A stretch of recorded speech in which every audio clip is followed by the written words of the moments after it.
Hello बच्चों, let's see the question. The question is draw the structure of XCF4 and IF7. तो यहाँ पे हमें XCF4 और IF7 का स्ट्रक्चर जो है वो यहाँ पे ड्रॉ करना है। तो यहाँ पे हम लोग सबसे पहले लिखेंगे इस क्वेश्चन का की कंसेप्ट। तो यहाँ पे हम लोग की कंसेप्ट में बोलेंगे दैट ये जो Xe है it is known as xenon and xenon is a noble gas. तो यहाँ पे हम लोग बोलेंगे that xenon is a noble gas, it is a noble gas. यहाँ पे जो फ्लोरीन है it is a halogen, it is a halogen and iodine is also a halogen.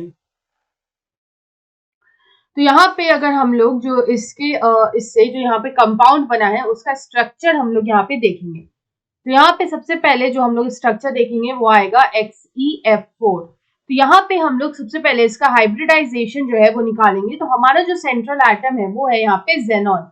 Xenon का जो आउटर मोस्ट होता है, आउटर मोस्ट शेल, उसमें यहाँ पे हमें 8 इलेक्ट्रॉन्स जो है वो यहाँ पे देखने को मिलते हैं। तो हमें यहाँ पे 4 फ्लोरीन जो है वो यहाँ पे फ्लोरीन 4 फ्लोरीन जो है वो यहाँ पे बॉन्ड का फॉर्मेशन करेगा। तो यहाँ पे हम बोल सकते हैं that 4 electrons are bond pair, are bond pair.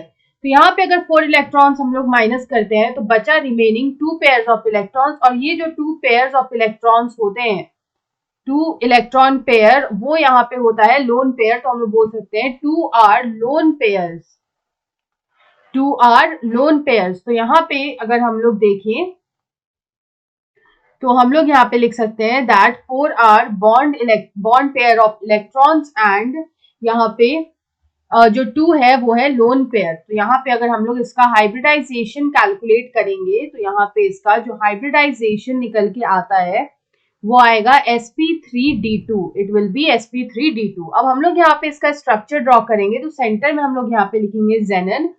जेनन में हम लोग यहाँ पे जो दोनों लोन पेयर का इलेक्ट्रॉन्स है उसको यहाँ पे हम लोग इस तरह से शो करेंगे।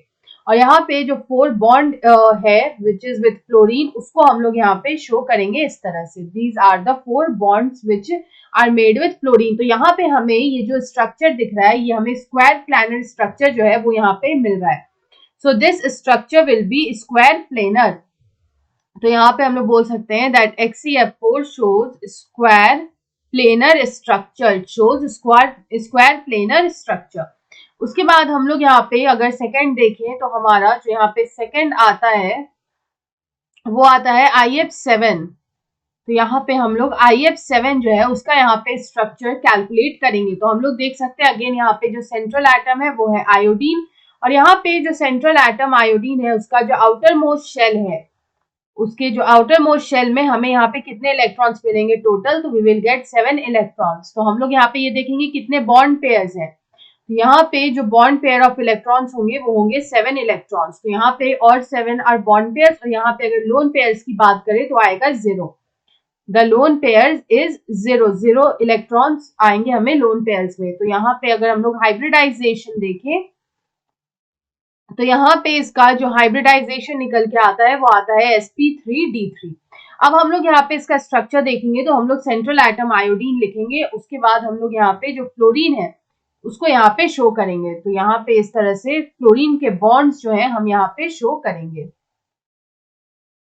तो टोटल यहाँ पे हमें कितने फ्लोरीन बॉन्ड शो करने हैं, तो वो हमें यहाँ पे 7 शो करने हैं। यहाँ पे 7 क्लोरीन के साथ बॉन्डेड है। तो हमें यहाँ पे जो बेसिकली ये स्ट्रक्चर जो यहाँ पे हमारा निकल के आ रहा है वो हम देख सकते हैं कि वो आ रहा है पेंटागोनल बाइपिरामिडल। तो यहाँ पे जो स्ट्रक्चर निकल के आ रहा है it is pentagonal bipyramidal, bipyramidal. तो यहाँ पे अगर हम इस क्वेश्चन का करेक्ट आंसर देखें तो यहाँ पे हमसे यही पूछा था कि हमें यहाँ पे स्ट्रक्चर ड्रॉ करना है of XeF4 and IF7। So this is the structure of XeF4 and this is the structure of IF7।